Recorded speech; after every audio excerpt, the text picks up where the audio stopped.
किसी भी रूप में यहाँ पर लोकतंत्र का सरकार नहीं है, लोक पर तंत्र हावी है, भ्रष्टाचार चरम पर है। का 100 एकड़ जमीन एम्स को देना चाहते थे और देने का प्रक्रिया भी कर लिए थे। उसके अलावा डीएमसीएच का स्तर बन जाता है क्लिनिक वाला। हमारी नज़र जब उस पर गई तो इसका मैंने पहला विरोध भोला यादव ने किया और एम्स के लिए आपको बलिया मौजा में 154 एकड़ जमीन ढूंढ करके सरकार को बताने का काम किया। और यहाँ के स्थानीय सांसद और बीजेपी के जितने भी विधायक हैं सभी लोगों ने पुरजोर विरोध किया और नाव ले जा करके उस एम्स के कैंपस में दिखाने का काम किया जो इसमें नाव चलने लायक है बल्कि एम्स बनने लायक नहीं है, जबकि उस नाव को सूखे में रख करके ये गलत प्रचार करने का काम किया। आज वही लोग एरिया लगा करके कहते हैं जो एम्स हमने बनवाया। एम्स उनका देन नहीं है। एम्स का श्रेय यदि किसी को जाना चाहिए तो वो भोला यादव को जाना चाहिए, इंडिया गठबंधन को जाना चाहिए। देखिए, बहादुरपुर विधानसभा से हम चुनाव लड़ रहे हैं। इससे पहले 2015 से 2020 तक हम थे यहाँ के विधायक और विधायक रहते हुए हमने जो बहादुरपुर की जनता का सेवा किया है उसके लिए सभी लोगों का ये मांग था जो आप क्षेत्र नहीं बदलिए बल्कि यहीं से चुनाव लड़िए। उसके तहत लोगों के मांग के अनुरूप हम चुनाव लड़ रहे हैं। क्योंकि बहादुरपुर से मेरा घरेलू लगाव है, मेरा गांव भी मेरा घर भी इसी क्षेत्र में पड़ता है और एक एक बच्चा हमसे वाकिफ़ है, हमारे कार्यों से वाकिफ़ है। इसीलिए यहाँ के लोगों के डिमांड के अनुरूप हम काम कर रहे हैं। रही बात पिछले 5 साल में जो 15 से लेके 2020 के बीच में हमने जो काम किया वो अपने आप में एक माइलस्टोन है। क्योंकि जिस तरह से बहादुरपुर की सड़कें जर्जर थी, बहादुरपुर के अंदर सड़कें नहीं थी, हमने सड़कों का जाल बिछाया। 150 से अधिक सड़कें, छोटी बड़ी सड़कें बनाई, जिसमें 6 बड़ी सड़क जो आरईओ का सड़क था उसको पीडब्ल्यूडी करवाया, जिसमें से अशोक पेपर मिल से बिदेश्वर स्थान, डेकुली से सिसौनी, तारालाही से सिमरी, सैनी चौक से उघरा, ये प्रमुख बड़ी सड़कें हैं जिसको कि हमने पीडब्ल्यूडी में परिवर्तित करा करके इसका उन्नयन करवाया और इसका नए सिरे से जो काम करवाया वो देखने लायक है। उसके अलावा 38 पुल पुलिया का निर्माण कराया, जिसमें सबसे बड़ी लागत का 25 करोड़ के लागत का रतनपुरा में त्रिमोहन घाट पर पुल है। उसके अलावा बासदेवपुर के महादेवा घाट पर, छपरार घाट पर, पिर्री घाट पर, उसके अलावा बरवारा पंचायत के अंतर्गत आपको पिंगी गांव में 2 बड़ी पुल, अंदामा में पुल, उसके अलावा आप चले जाइए बिशनपुर में पुल, कई बड़ी पुलें बनाई। कुल मिलाकर के 38 पुल पुलिया का निर्माण हमने करवाया।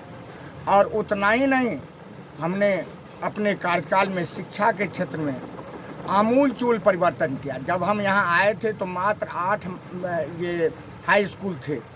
आज 37 पंचायत में 38 हाई स्कूल हमने एस्टेब्लिश किया, जिसमें से 8 पहले से था, 30 हमने एस्टेब्लिश किया और उसमें से 28 को +2 का दर्जा दिलवाने का काम भोला यादव ने किया। कल करके 125 यूनिट बिजली फ्री किए, 1500 के जगह पर 1100 सामाजिक सुरक्षा पेंशन लागू किए। ये सब नकलची सरकार है, विजन इसके पास नहीं है। हमारे नेता के पास में विजन है, इसलिए इनके नेतृत्व में सरकार बननी चाहिए जिससे कि बिहार का प्रगति हो। बहादुरपुर का क्या विजन है आपका, अगर आप चुनाव जीत करके फिर से विधायक बनते हैं? बहादुरपुर का मेरा विजन है, जिस तरह से पिछले कार्यकाल में हमने सड़क पुल पुलियों का जाल बिछाया था, हमारे बहादुरपुर के अंतर्गत ये नदी की 7 धाराएं बहती है। आवागमन को सुगम करने के लिए अभी और भी 20-25 पुल की आवश्यकता है। उतना ही नहीं, उसके साथ साथ शिक्षा के क्षेत्र में हमारे पास डिग्री कॉलेज का अभाव है। एक ही डिग्री कॉलेज है, लोहिया चरण सिंह महाविद्यालय। हम चाहेंगे जो डिग्री कॉलेज का स्थापना हो। वेलनेस सेंटर हर एक पंचायत में होना चाहिए, जिससे कि वहाँ के लोगों को स्वास्थ्य सुविधा सुगम उपलब्ध हो सके। अभी हमारे पास जो पीएससी है, एडिशनल पीएससी है, उसके अलावा वेलनेस सेंटर में 6-7 ही काम कर रहे हैं, तो उसको आगे बढ़ाना है। इस तरह से सड़क का जो बाकी शेष बच गया है काम, उसको करने का हमारा निश्चय है और हर एक खेत तक पानी पहुंचे इसका भी उद्देश्य है किसानों के लिए। उसके लिए भी हम लोग प्रयासरत हैं। कोसी नहर परियोजना मृत प्राय हो गया है। यदि हमारे नेता आदरणीय तेजस्वी प्रसाद यादव जी के नेतृत्व में सरकार बनेगी तो कोसी सिंचाई परियोजना को जागृत किया जाएगा। हमारा जो हनुमान नगर का इलाका है जिसमें बागमती नदी गुजरती है, उसके जो ये बांध बनाने का सरकार ने, ये एनडीए सरकार ने निश्चय किया है, उसमें करीब 300 से अधिक गायें विलीन हो जाएगी। उसको बचा करके नदी से और लोगों के घर को बचाने का उद्देश्य मेरा है। यदि हमारी सरकार बनेगी तो उस बांध का स्वरूप कुछ दूसरा होगा और घरों को बचाने का काम किया जाएगा, कन्वर्ट होगा।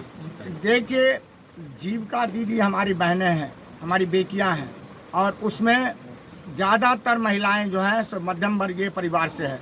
और ये सरकार, नीतीश कुमार जी की सरकार, उससे काम लेती है लेकिन उसको कोई किसी भी तरह का उसका जो सही मजदूरी होना चाहिए वो नहीं देती है। हमारे नेता ने घोषणा किया है जो 30,000 प्रत्येक जीविका दीदी के जो सीएम हैं उनको हम वेतन देंगे, सरकारी नौकरी देंगे, जो अपने समाज के उत्थान के लिए वो काम करेगी, अपनी दीदियों को आगे बढ़ाने का काम करेगी। और उतना ही नहीं, 2 लाख रुपया साल में लोन देने का काम हम अपने दीदियों को करेंगे, जिससे कि वो आर्थिक रूप से समृद्ध हो, उनका विकास हो, वो और प्रगति के पथ पर उनका परिवार आगे बढ़े।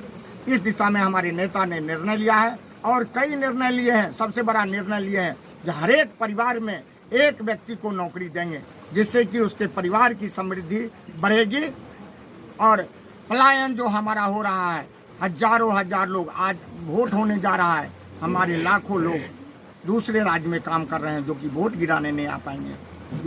दरभंगा का वोट प्रतिशत कम होने का एक ये भी कारण है। उस पलायन को रोकने का हमारे नेता ने निर्णय लिया है, उस पर इंडस्ट्री पॉलिसी ला करके लोगों का पलायन रोकने का काम करेंगे। राष्ट्र सरकार है, किसी भी रूप में यहाँ पर लोकतंत्र का सरकार नहीं है, लोक पर तंत्र हावी है, भ्रष्टाचार चरम पर है।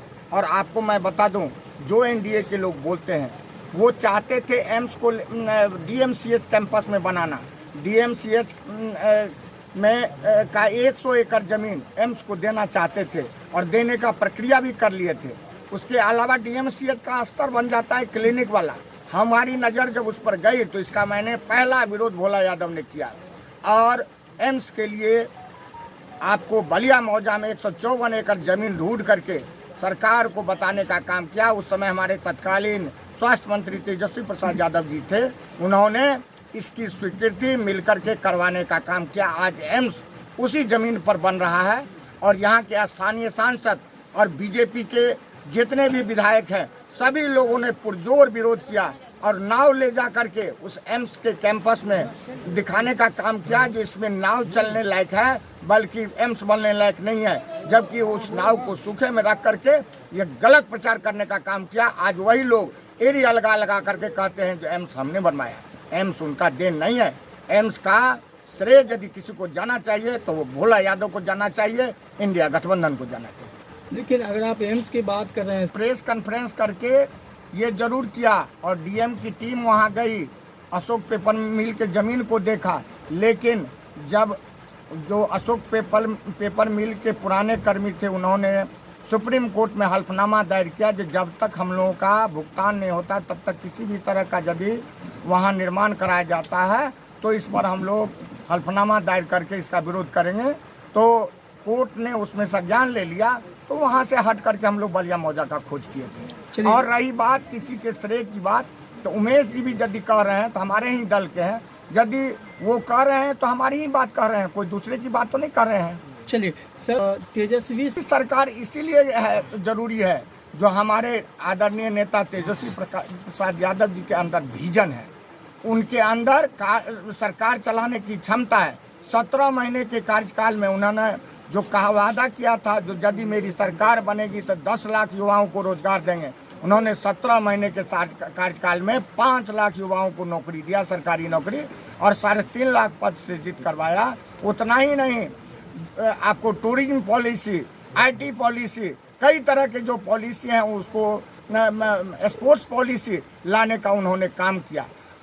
जब उन्होंने उस सरकार से अलग हुआ तो उन्होंने निश्चय किया जो हम अपने लोगों के विकास के लिए एक कार्यक्रम लाएंगे, और वो अपना कार्यक्रम दिए जो माई बहन मान योजना के तहत हर एक 18 वर्ष से ऊपर उम्र की जितनी भी महिलाएं हैं उसको 2500 रुपया किचन में सहयोग के लिए हम देंगे। और उनसे आप पूछिए, जब हमारे नेता आदरणीय तेजस्वी प्रसाद यादव जी ने कहा था 10 लाख युवाओं को रोजगार देंगे, तो माननीय मुख्यमंत्री जी कहे थे तेजस्वी यादव क्या अपने बाप के घर से लाएगा, जो उनके पिताजी जेल में बंद है उनके पास से पैसा ला करके करेगा। और तेजस्वी यादव जी ने ये साबित कर दिया 5 लाख युवाओं को रोजगार दे करके जो पैसा बिहार के पास में पर्याप्त है, डाइवर्सन को रोका जाए, गलत दिशा में भ्रष्टाचार में जो पैसा बर्बाद हो रहा है उसको विकास के रूप में लगाया जाए, तो निश्चित तौर से बिहार का विकास होगा। और पैसे की कमी बिहार में नहीं है। आपको मालूम होना चाहिए मात्र 40-45% बजट का जो भाग है वो खर्च होता है, बाद बाकी सिलेंडर होता है। हमारे नेता सिलेंडर एक भी पैसा नहीं होने देना चाहते, सबका सब उपयोग करना चाहते हैं, और जो इनका विजन है उस विजन में वो सब पैसा उसी विजन में खप जाएगा। और हम समझते हैं एक भी पैसा सरेंडर नहीं होगा, विकास का काम होगा।